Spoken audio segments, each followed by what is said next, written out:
I soaked the crankshaft in my parts washer, and this was the engine tray where everything was. Right now I have my pistons and my rings. I have everything soaking in here so that I can disassemble the pistons, and I'm going to reuse the connecting rods, but other than that I'm going to replace the pistons and the rings. So after soaking the crankshaft, it removed almost all of the grease and the grime. I still have to polish the crank, but for now I'm going to use water. A lot of people don't like to put water on the metal parts because of the fact that it will cause flash rusting, and I like to use water because it cleans all of the grease remover. But the important part about using the water is to make sure that I get it dried and clean as soon as possible. And that will be parts like right here where you can see the surface rust. Here, this looks like there's a little bit of grease still on it, which will be easy to clean. So, now that the crank, which it's a little heavy, is clean, what I like to do is air dry it. And what I use is I use my leaf blower. I know that sounds a little strange, but it works very good to initially remove the water.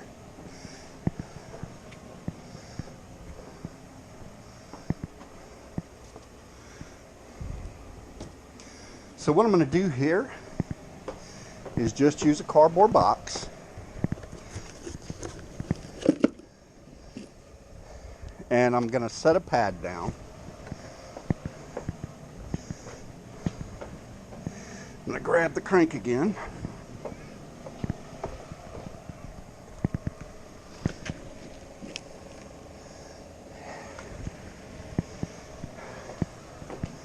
And again, like I said in my earlier videos, this is the way that I like to do it. It doesn't mean it's the best way, but this way works for me. So it'll get a little loud.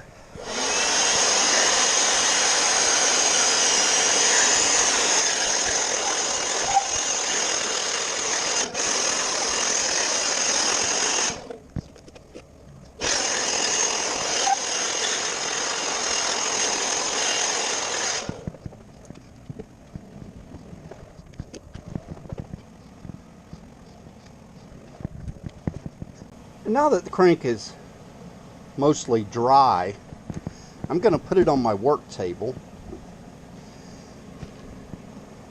And the first thing I want to do is kind of spot clean it.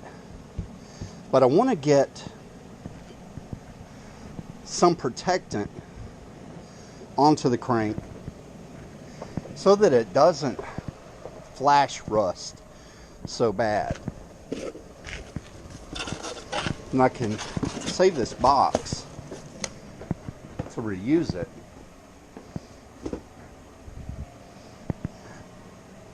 This will give a good idea of what the parts look like before I clean them. And also, if you look on both of my Instagram and my YouTube, you will see that